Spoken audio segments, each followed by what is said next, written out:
ಧರ್ಮಸ್ಥಳದ ವಿರುದ್ಧ ಷಡ್ಯಂತ್ರ ಮಾಡುವವರನ್ನ ರಕ್ಷಿಸುವ ಪ್ರಶ್ನೆಯೇ ಇಲ್ಲ. ಈಗ ಧರ್ಮಸ್ಥಳದ ಬುರುಡೆ ಪ್ರಕರಣ ನಿರ್ಣಾಯಕ ಹಂತವನ್ನ ತಲುಪಿದೆ. ಯಾರೇ ಇದ್ರೂ ಕೂಡ ಇದರ ಹಿಂದೆ ನಾವು ಸರಿಯಾದ ಕ್ರಮವನ್ನ ತೆಗೆದುಕೊಳ್ತೀವಿ, ಯಾರನ್ನೂ ಕೂಡ ರಕ್ಷಣೆ ಮಾಡುವಂತ ಪ್ರಶ್ನೆಯೇ ಇಲ್ಲ ಅಂತ ಹೇಳಿ ದಿನೇಶ್ ಗುಂಡೂರಾವ್, ಮಾನ್ಯ ಆರೋಗ್ಯ ಮಂತ್ರಿ ದಿನೇಶ್ ಗುಂಡೂರಾವ್ ಹೇಳಿದ್ದಾರೆ. ಯಾರನ್ನೂ ಕೂಡ ರಕ್ಷಿಸುವಂತ ಪ್ರಶ್ನೆಯೇ ಇಲ್ಲ. ದಿನೇಶ್ ಗುಂಡೂರಾವ್ ಹೇಳಿರುವಂತ ಮಾತು. ಧರ್ಮಸ್ಥಳ ಬುರುಡೆ ಪ್ರಕರಣದಲ್ಲಿ ಷಡ್ಯಂತ್ರ ಅಂತ ಹೇಳಿ ಡಿ ಕೆ ಶಿವಕುಮಾರ್ ಅವರೇ ಈ ಹಿಂದೆ ಹೇಳಿದ್ರು. ಈಗ ಅದು ಒಂದೊಂದೇ ತನಿಖೆಯ ನಂತರ ಬಯಲಾಗ್ತಾ ಇದೆ. ಈಗ ದಿನೇಶ್ ಗುಂಡೂರಾವ್ ಮಾನ್ಯ ಮಂತ್ರಿಗಳು ಯಾರನ್ನೂ ರಕ್ಷಿಸುವಂತ ಪ್ರಶ್ನೆಯೇ ಇಲ್ಲ ಅಂತ ಹೇಳಿದ್ದಾರೆ. ಧರ್ಮಸ್ಥಳದ ವಿರುದ್ಧ ಷಡ್ಯಂತ್ರ ಮಾಡುವವರನ್ನ ರಕ್ಷಿಸೋದಿಲ್ಲ, ಯಾರನ್ನೂ ರಕ್ಷಿಸುವ ಪ್ರಶ್ನೆಯೇ ಇಲ್ಲ. ದಿನೇಶ್ ಗುಂಡೂರಾವ್ ಅವರು ಹೇಳಿರುವ ಮಾತಿದು. ಈಗ ಒಂದೊಂದೇ ಇವರ ಷಡ್ಯಂತ್ರಗಳು ಕಾನೂನಿನ ರೀತಿಯಲ್ಲಿ ತನಿಖೆಯಿಂದ ಬಯಲಾಗ್ತಿರುವಂತಹ ಸಮಯದಲ್ಲಿ ಈ ಕುರಿತಾಗಿ ದಿನೇಶ್ ಗುಂಡೂರಾವ್ ಪ್ರತಿಕ್ರಿಯೆಯನ್ನ ನೀಡಿದ್ದಾರೆ. ಒಂದು ತನಿಖೆ ಆಗುವಂಥದ್ದು ಇಷ್ಟು ದೊಡ್ಡ ಮಟ್ಟದಲ್ಲಿ ಸುದ್ದಿಯಾಗಿರ್ತಕ್ಕಂಥ ಒಂದು ಆರೋಪವನ್ನು ಅವರೆಲ್ಲ ಮಾಡಿದ್ರು. ಈಗ ನಾವು ವಾಪಸ್ ತಗೊಳ್ತಿದ್ದು ಹೇಳಿದ್ರೆ ನನಗೆ ನೋಡುವಂಥದ್ದು ಅದರಲ್ಲಿ ಯಾವುದೇ ರೀತಿಯ ಕಾನೂನಿನ ಚೌಕಟ್ಟಿನಲ್ಲಿ ಅದಕ್ಕೆ ನಾವು ಅವಕಾಶ ಕೊಡೋದು ಬಹಳ ಕಷ್ಟ ಆಗ್ತದೆ. ಯಾಕೆಂತ ಹೇಳಿದ್ರೆ ಯಾವ ಒಂದು ಸಂಚಲನ ಇಡೀ ದೇಶದಲ್ಲೇ ಮೂಡಿಸಿದ್ರು. ಈಗ ಮತ್ತೆ ನಾವು ಬಂದು ಅದು ಯಾರ್ದು ವಾಪಸ್ ತಗೊಳ್ಬೇಕು ಅಂತ ಹೇಳ್ತಾ ಇದ್ರು ನನಗೆ ಗೊತ್ತಿಲ್ಲ. ಕಂಪ್ಲೇಂಟೇ ಹೇಳ್ತಾ ಇದ್ದಾರಾ ಅಥವಾ ಇನ್ನೊಬ್ರು ಬೇರೆ ಯಾರು ಹೇಳ್ತಾ ಇದಾರ ಗೊತ್ತಿಲ್ಲ. ಆದರೆ ತನಿಖೆ ಮುಂದುವರೆದಿದೆ. ತನಿಖೆ ಒಂದು ಕೊನೆಯ ಹಂತಕ್ಕೆ ಬರ್ತಾ ಇರುವಂತ ಸನ್ನಿವೇಶದಲ್ಲಿ ಈಗ ಇದಕ್ಕೆಲ್ಲ ಬಹುಶಃ ಅವಕಾಶಗಳು ಸಿಗೋದಿಲ್ಲ ಮತ್ತು ಇದಕ್ಕೆ ಯಾವುದೇ ರೀತಿಯ ಒಂದು ಕಾನೂನಿನ ಚೌಕಟ್ಟಿನಲ್ಲಿ ಅವಕಾಶ ಇರೋದಿಲ್ಲ ಅಂತ ನನ್ನ ಒಂದು ಅಭಿಪ್ರಾಯ. ನೋಡಿ, ಎಸ್ಕೇಪ್ ಆಗೋದ್ ಪ್ರಶ್ನೆ ನನಗೆ ಗೊತ್ತಿಲ್ಲ. ಅದು ತನಿಖೆ ಅವರು ಇದರ ಪ್ರಕಾರ ಏನ್ ಮಾಹಿತಿಗಳು ಸಿಕ್ಕಿದೆ ಮತ್ತು ಈಗೇನು ಅವರು SIT ಅವರು ಈಗಾಗಲೇ ಇನ್ವೆಸ್ಟಿಗೇಷನ್ ಮುಂದುವರೆಸಿದ್ದಾರೆ ಮತ್ತು ಇದರಲ್ಲಿ ಬೇರೆ ಇನ್ನೇನಾದ್ರೂ ನಡೆದಿದೆಯಾ ಅಂತ ಅದನ್ನು ಕೂಡ ಎಲ್ಲ ಚೆಕ್ಅಪ್ ಮಾಡ್ತಾ ಇದ್ದಾರೆ. ಸೊ ಅವರ ಒಂದು ವರದಿ ಆಧಾರದ ಮೇಲೆ ತಗೊಳ್ತಾರೆ. ಯಾರು ಎಸ್ಕೇಪ್ ಆಗೋದು ಅಥವಾ ಹಿಡಿದಾಕೋದು ಅದೆರಡೂ ಕೂಡ ನಮ್ಮ ವ್ಯಾಪ್ತಿಗೆ ಬರಲ್ಲ, ಅದು SIT ವ್ಯಾಪ್ತಿಗೆ ಬರ್ತದೆ. ಅವರಲ್ಲಿ ಯಾವುದೇ ರೀತಿಯ ಒಂದ್ ಹೇಳ್ತೀನಿ, ಯಾವುದೇ ರಾಜಕೀಯ ಒತ್ತಡ ಇಲ್ಲ ಅಥವಾ ಹಸ್ತಕ್ಷೇಪ ಇಲ್ಲ. ಅವರಿಗೆ ಇರುವಂತಹ ಎವಿಡೆನ್ಸ್ ಮೇಲೆ ಮುಕ್ತವಾಗಿ ಯಾರೇ ತಪ್ಪಿತಸ್ಥರಿದ್ರೆ ಅವ್ರ ಮೇಲೆ ಕ್ರಮ ತಗೊಳ್ತಕ್ಕಂಥದಕ್ಕೆ ಅವಕಾಶ ಮಾಡಿಕೊಟ್ಟಿದ್ದೀವಿ. ಯಾರನ್ನು ರಕ್ಷಿಸ್ತಕ್ಕಂಥ ಪ್ರಶ್ನೆನೂ ಇಲ್ಲ ಅಥವಾ ಯಾರಿಗೊಬ್ಬರಿಗೆ ನಾವು ಅನಾವಶ್ಯಕವಾಗಿ ತೊಂದರೆ ಕೊಡಬೇಕು ಅಂತಲೂ ಇಲ್ಲ. ನನಗೆ ಗೊತ್ತಿರುವ ಹಾಗೆ ಅವ್ರದ್ದು ಈಗ ತನಿಖೆ ಯಾವ ಹಂತದಲ್ಲಿ ನಾನು ಹೇಳಕ್ ಬರೋದಿಲ್ಲ. ಯಾಕೆಂತ ಹೇಳಿದ್ರೆ ಅವರು ಹೇಳಬೇಕಾಗ್ತದೆ, ಗೃಹ ಸಚಿವರು ಹೇಳಬೇಕಾಗ್ತದೆ. ತನಿಖೆ ಅಂತೂ ನಡೀತಾ ಇದೆ.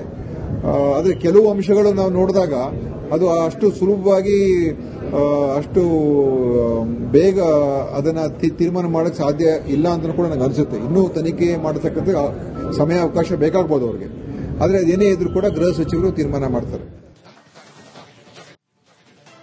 ಧರ್ಮಸ್ಥಳದ ವಿರುದ್ಧ ಷಡ್ಯಂತ್ರ ಮಾಡುವವರನ್ನ ರಕ್ಷಿಸುವ ಪ್ರಶ್ನೆಯೇ ಇಲ್ಲ. ಈಗ ಧರ್ಮಸ್ಥಳದ ಬುರುಡೆ ಪ್ರಕರಣ ನಿರ್ಣಾಯಕ ಹಂತವನ್ನ ತಲುಪಿದೆ. ಯಾರೇ ಇದ್ರೂ ಕೂಡ ಇದರ ಹಿಂದೆ ನಾವು ಸರಿಯಾದ ಕ್ರಮವನ್ನ ತೆಗೆದುಕೊಳ್ತೀವಿ, ಯಾರನ್ನೂ ಕೂಡ ರಕ್ಷಣೆ ಮಾಡುವಂತ ಪ್ರಶ್ನೆಯೇ ಇಲ್ಲ ಅಂತ ಹೇಳಿ ದಿನೇಶ್ ಗುಂಡೂರಾವ್, ಮಾನ್ಯ ಆರೋಗ್ಯ ಮಂತ್ರಿ ದಿನೇಶ್ ಗುಂಡೂರಾವ್ ಹೇಳಿದ್ದಾರೆ. ಯಾರನ್ನೂ ಕೂಡ ರಕ್ಷಿಸುವಂತ ಪ್ರಶ್ನೆಯೇ ಇಲ್ಲ. ದಿನೇಶ್ ಗುಂಡೂರಾವ್ ಹೇಳಿರುವಂತ ಮಾತು. ಧರ್ಮಸ್ಥಳ ಬುರುಡೆ ಪ್ರಕರಣದಲ್ಲಿ ಷಡ್ಯಂತ್ರ ಅಂತ ಹೇಳಿ ಡಿ ಕೆ ಶಿವಕುಮಾರ್ ಅವರೇ ಈ ಹಿಂದೆ ಹೇಳಿದ್ರು. ಈಗ ಅದು ಒಂದೊಂದೇ ತನಿಖೆಯ ನಂತರ ಬಯಲಾಗ್ತಾ ಇದೆ. ಈಗ ದಿನೇಶ್ ಗುಂಡೂರಾವ್ ಮಾನ್ಯ ಮಂತ್ರಿಗಳು ಯಾರನ್ನೂ ರಕ್ಷಿಸುವಂತ ಪ್ರಶ್ನೆಯೇ ಇಲ್ಲ ಅಂತ ಹೇಳಿದ್ದಾರೆ. ಧರ್ಮಸ್ಥಳದ ವಿರುದ್ಧ ಷಡ್ಯಂತ್ರ ಮಾಡುವವರನ್ನ ರಕ್ಷಿಸೋದಿಲ್ಲ, ಯಾರನ್ನೂ ರಕ್ಷಿಸುವ ಪ್ರಶ್ನೆಯೇ ಇಲ್ಲ. ದಿನೇಶ್ ಗುಂಡೂರಾವ್ ಅವರು ಹೇಳಿರುವ ಮಾತಿದು.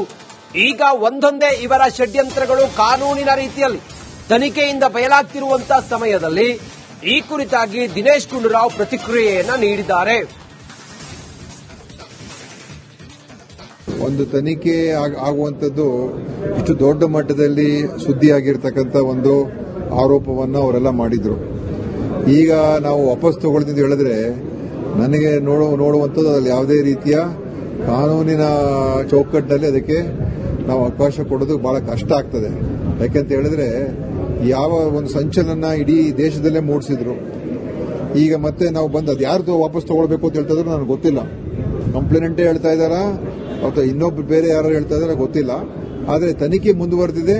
ತನಿಖೆ ಒಂದು ಕೊನೆಯ ಹಂತಕ್ಕೆ ಬರ್ತಾ ಇರುವಂತ ಸನ್ನಿವೇಶದಲ್ಲಿ ಈಗ ಇದಕ್ಕೆಲ್ಲ ಬಹುಶಃ ಅವಕಾಶಗಳು ಸಿಗೋದಿಲ್ಲ ಮತ್ತು ಇದಕ್ಕೆ ಯಾವುದೇ ರೀತಿಯ ಒಂದು ಕಾನೂನಿನ ಚೌಕಟ್ಟಿನಲ್ಲಿ ಅವಕಾಶ ಇರೋದಿಲ್ಲ ಅಂತ ನನ್ನ ಒಂದು ಅಭಿಪ್ರಾಯ. ನೋಡಿ, ಎಸ್ಕೇಪ್ ಆಗೋದ್ ಪ್ರಶ್ನೆ ನನಗೆ ಗೊತ್ತಿಲ್ಲ. ಅದು ತನಿಖಾ ಅವರು ಇದರ ಪ್ರಕಾರ ಏನ್ ಮಾಹಿತಿಗಳು ಸಿಕ್ಕಿದೆ ಮತ್ತು ಈಗೇನು ಅವರು SIT ಅವರು ಈಗಾಗಲೇ ಇನ್ವೆಸ್ಟಿಗೇಷನ್ ಮುಂದುವರಿಸಿದ್ದಾರೆ ಮತ್ತು ಇದರಲ್ಲಿ ಬೇರೆ ಏನೇನಾದ್ರು ನಡೆದಿದೆಯಾ ಅಂತ ಅದನ್ನು ಕೂಡ ಎಲ್ಲ ಚೆಕ್ಅಪ್ ಮಾಡ್ತಾ ಇದ್ದಾರೆ. ಸೊ ಅವರ ಒಂದು ವರದಿ ಆಧಾರದ ಮೇಲೆ ತಗೊಳ್ತಾರೆ. ಯಾರು ಎಸ್ಕೇಪ್ ಆಗೋದು ಅಥವಾ ಹಿಡಿದಾಕೋದು ಅದೆರಡೂ ಕೂಡ ನಮ್ಮ ವ್ಯಾಪ್ತಿಗೆ ಬರಲ್ಲ, ಅದು SIT ವ್ಯಾಪ್ತಿಗೆ ಬರ್ತದೆ. ಅವರಲ್ಲಿ ಯಾವುದೇ ರೀತಿಯ ಹೇಳ್ತೀನಿ, ಯಾವುದೇ ರಾಜಕೀಯ ಒತ್ತಡ ಇಲ್ಲ ಅಥವಾ ಹಸ್ತಕ್ಷೇಪ ಇಲ್ಲ. ಅವರಿಗೆ ಇರುವಂತಹ ಎವಿಡೆನ್ಸ್ ಮೇಲೆ ಮುಕ್ತವಾಗಿ ಯಾರೇ ತಪ್ಪಿತಸ್ಥರಿದ್ರೆ ಅವ್ರ ಮೇಲೆ ಕ್ರಮ ತಗೊಳ್ತಕ್ಕಂಥದಕ್ಕೆ ಅವಕಾಶ ಮಾಡಿಕೊಟ್ಟಿದ್ದೀವಿ. ಯಾರನ್ನು ರಕ್ಷಿಸ್ತಕ್ಕಂಥ ಪ್ರಶ್ನೆನೂ ಇಲ್ಲ ಅಥವಾ ಯಾರಿಗೊಬ್ಬರಿಗೆ ನಾವು ಅನಾವಶ್ಯಕವಾಗಿ ತೊಂದರೆ ಕೊಡಬೇಕು ಅಂತಲೂ ಇಲ್ಲ. ನನಗೆ ಗೊತ್ತಿರುವ ಹಾಗೆ ಅವ್ರದ್ದು ಈಗ ತನಿಖೆ ಯಾವ ಹಂತದಲ್ಲಿ ನಾನು ಹೇಳಕ್ ಬರೋದಿಲ್ಲ. ಯಾಕೆಂತ ಹೇಳಿದ್ರೆ ಅವರು ಹೇಳಬೇಕಾಗ್ತದೆ, ಗೃಹ ಸಚಿವರು ಹೇಳಬೇಕಾಗ್ತದೆ. ತನಿಖೆ ಅಂತೂ ನಡೀತಾ ಇದೆ. ಆದರೆ ಕೆಲವು ಅಂಶಗಳು ನಾವು ನೋಡಿದಾಗ ಅದು ಅಷ್ಟು ಸುಲಭವಾಗಿ ಅಷ್ಟು ಬೇಗ ಅದನ್ನ ತೀರ್ಮಾನ ಮಾಡಕ್ಕೆ ಸಾಧ್ಯ ಇಲ್ಲ ಅಂತ ಕೂಡ ನನಗೆ ಅನ್ಸುತ್ತೆ. ಇನ್ನೂ ತನಿಖೆ ಮಾಡತಕ್ಕಂಥ ಸಮಯ ಅವಕಾಶ ಬೇಕಾಗಬಹುದು ಅವ್ರಿಗೆ. ಆದರೆ ಅದೇನೇ ಇದ್ರೂ ಕೂಡ ಗೃಹ ಸಚಿವರು ತೀರ್ಮಾನ ಮಾಡ್ತಾರೆ. ಧರ್ಮಸ್ಥಳದ ವಿರುದ್ಧ ಷಡ್ಯಂತ್ರ ಮಾಡುವವರನ್ನ ರಕ್ಷಿಸುವ ಪ್ರಶ್ನೆಯೇ ಇಲ್ಲ. ಈಗ ಧರ್ಮಸ್ಥಳದ ಬುರುಡೆ ಪ್ರಕರಣ ನಿರ್ಣಾಯಕ ಹಂತವನ್ನ ತಲುಪಿದೆ. ಯಾರೇ ಇದ್ರೂ ಕೂಡ ಇದರ ಹಿಂದೆ ನಾವು ಸರಿಯಾದ ಕ್ರಮವನ್ನ ತೆಗೆದುಕೊಳ್ತೀವಿ, ಯಾರನ್ನೂ ಕೂಡ ರಕ್ಷಣೆ ಮಾಡುವಂತ ಪ್ರಶ್ನೆಯೇ ಇಲ್ಲ ಅಂತ ಹೇಳಿ ದಿನೇಶ್ ಗುಂಡೂರಾವ್, ಮಾನ್ಯ ಆರೋಗ್ಯ ಮಂತ್ರಿ ದಿನೇಶ್ ಗುಂಡೂರಾವ್ ಹೇಳಿದ್ದಾರೆ. ಯಾರನ್ನೂ ಕೂಡ ರಕ್ಷಿಸುವಂತ ಪ್ರಶ್ನೆಯೇ ಇಲ್ಲ. ದಿನೇಶ್ ಗುಂಡೂರಾವ್ ಹೇಳಿರುವಂತ ಮಾತು. ಧರ್ಮಸ್ಥಳ ಬುರುಡೆ ಪ್ರಕರಣದಲ್ಲಿ ಷಡ್ಯಂತ್ರ ಅಂತ ಹೇಳಿ DK ಶಿವಕುಮಾರ್ ಅವರೇ ಈ ಹಿಂದೆ ಹೇಳಿದ್ರು. ಈಗ ಅದು ಒಂದೊಂದೇ ತನಿಖೆಯ ನಂತರ ಬಯಲಾಗ್ತಾ ಇದೆ. ಈಗ ದಿನೇಶ್ ಗುಂಡೂರಾವ್ ಮಾನ್ಯ ಮಂತ್ರಿಗಳು ಯಾರನ್ನೂ ರಕ್ಷಿಸುವಂತ ಪ್ರಶ್ನೆಯೇ ಇಲ್ಲ ಅಂತ ಹೇಳಿದ್ದಾರೆ. ಧರ್ಮಸ್ಥಳದ ವಿರುದ್ಧ ಷಡ್ಯಂತ್ರ ಮಾಡುವವರನ್ನ ರಕ್ಷಿಸೋದಿಲ್ಲ, ಯಾರನ್ನೂ ರಕ್ಷಿಸುವ ಪ್ರಶ್ನೆಯೇ ಇಲ್ಲ. ದಿನೇಶ್ ಗುಂಡೂರಾವ್ ಅವರು ಹೇಳಿರುವ ಮಾತಿದು. ಈಗ ಒಂದೊಂದೇ ಇವರ ಷಡ್ಯಂತ್ರಗಳು ಕಾನೂನಿನ ರೀತಿಯಲ್ಲಿ ತನಿಖೆಯಿಂದ ಬಯಲಾಗ್ತಿರುವಂತಹ ಸಮಯದಲ್ಲಿ ಈ ಕುರಿತಾಗಿ ದಿನೇಶ್ ಗುಂಡೂರಾವ್ ಪ್ರತಿಕ್ರಿಯೆಯನ್ನ ನೀಡಿದ್ದಾರೆ. ಒಂದು ತನಿಖೆ ಆಗುವಂಥದ್ದು ಇಷ್ಟು ದೊಡ್ಡ ಮಟ್ಟದಲ್ಲಿ ಸುದ್ದಿಯಾಗಿರ್ತಕ್ಕಂಥ ಒಂದು ಆರೋಪವನ್ನು ಅವರೆಲ್ಲ ಮಾಡಿದ್ರು. ಈಗ ನಾವು ವಾಪಸ್ ತಗೊಳ್ತಿದ್ದು ಹೇಳಿದ್ರೆ ನನಗೆ ನೋಡುವಂಥದ್ದು ಅದರಲ್ಲಿ ಯಾವುದೇ ರೀತಿಯ ಕಾನೂನಿನ ಚೌಕಟ್ಟಿನಲ್ಲಿ ಅದಕ್ಕೆ ನಾವು ಅವಕಾಶ ಕೊಡೋದು ಬಹಳ ಕಷ್ಟ ಆಗ್ತದೆ. ಯಾಕೆಂತ ಹೇಳಿದ್ರೆ ಯಾವ ಒಂದು ಸಂಚಲನ ಇಡೀ ದೇಶದಲ್ಲೇ ಮೂಡಿಸಿದ್ರು. ಈಗ ಮತ್ತೆ ನಾವು ಬಂದು ಅದು ಯಾರ್ದು ವಾಪಸ್ ತಗೊಳ್ಬೇಕು ಅಂತ ಹೇಳ್ತಾ ಇದ್ರು ನನಗೆ ಗೊತ್ತಿಲ್ಲ. ಕಂಪ್ಲೇನೆಂಟೇ ಹೇಳ್ತಾ ಇದ್ದಾರಾ ಅಥವಾ ಇನ್ನೊಬ್ರು ಬೇರೆ ಯಾರು ಹೇಳ್ತಾ ಇದಾರೆ ಗೊತ್ತಿಲ್ಲ. ಆದರೆ ತನಿಖೆ ಮುಂದುವರೆದಿದೆ. ತನಿಖೆ ಒಂದು ಕೊನೆಯ ಹಂತಕ್ಕೆ ಬರ್ತಾ ಇರುವಂತಹ ಸನ್ನಿವೇಶದಲ್ಲಿ ಈಗ ಇದಕ್ಕೆಲ್ಲ ಬಹುಶಃ ಅವಕಾಶಗಳು ಸಿಗೋದಿಲ್ಲ ಮತ್ತು ಇದಕ್ಕೆ ಯಾವುದೇ ರೀತಿಯ ಒಂದು ಕಾನೂನಿನ ಚೌಕಟ್ಟಿನಲ್ಲಿ ಅವಕಾಶ ಇರೋದಿಲ್ಲ ಅಂತ ನನ್ನ ಒಂದು ಅಭಿಪ್ರಾಯ. ನೋಡಿ, ಎಸ್ಕೇಪ್ ಆಗೋದ್ ಪ್ರಶ್ನೆ ನನಗೆ ಗೊತ್ತಿಲ್ಲ. ಅದು ತನಿಖಾ ಅವರು ಇದರ ಪ್ರಕಾರ ಏನ್ ಮಾಹಿತಿಗಳು ಸಿಕ್ಕಿದೆ ಮತ್ತು ಈಗೇನು ಅವರು SIT ಅವರು ಈಗಾಗಲೇ ಇನ್ವೆಸ್ಟಿಗೇಷನ್ ಮುಂದುವರಿಸಿದ್ದಾರೆ ಮತ್ತು ಇದರಲ್ಲಿ ಬೇರೆ ಏನೇನಾದ್ರು ನಡೆದಿದೆಯಾ ಅಂತ ಅದನ್ನು ಕೂಡ ಎಲ್ಲ ಚೆಕ್ಅಪ್ ಮಾಡ್ತಾ ಇದ್ದಾರೆ. ಸೊ ಅವರ ಒಂದು ವರದಿ ಆಧಾರದ ಮೇಲೆ ತಗೊಳ್ತಾರೆ. ಯಾರು ಎಸ್ಕೇಪ್ ಆಗೋದು ಅಥವಾ ಹಿಡಿದಾಕೋದು ಅದೆರಡೂ ಕೂಡ ನಮ್ಮ ವ್ಯಾಪ್ತಿಗೆ ಬರಲ್ಲ, ಅದು SIT ವ್ಯಾಪ್ತಿಗೆ ಬರ್ತದೆ. ಅವರಲ್ಲಿ ಯಾವುದೇ ರೀತಿಯ ಹೇಳ್ತೀನಿ, ಯಾವುದೇ ರಾಜಕೀಯ ಒತ್ತಡ ಇಲ್ಲ ಅಥವಾ ಹಸ್ತಕ್ಷೇಪ ಇಲ್ಲ. ಅವರಿಗೆ ಇರುವಂತಹ ಎವಿಡೆನ್ಸ್ ಮೇಲೆ ಮುಕ್ತವಾಗಿ ಯಾರೇ ತಪ್ಪಿತಸ್ಥರಿದ್ರೆ ಅವ್ರ ಮೇಲೆ ಕ್ರಮ ತಗೊಳ್ತಕ್ಕಂಥದಕ್ಕೆ ಅವಕಾಶ ಮಾಡಿಕೊಟ್ಟಿದ್ದೀವಿ.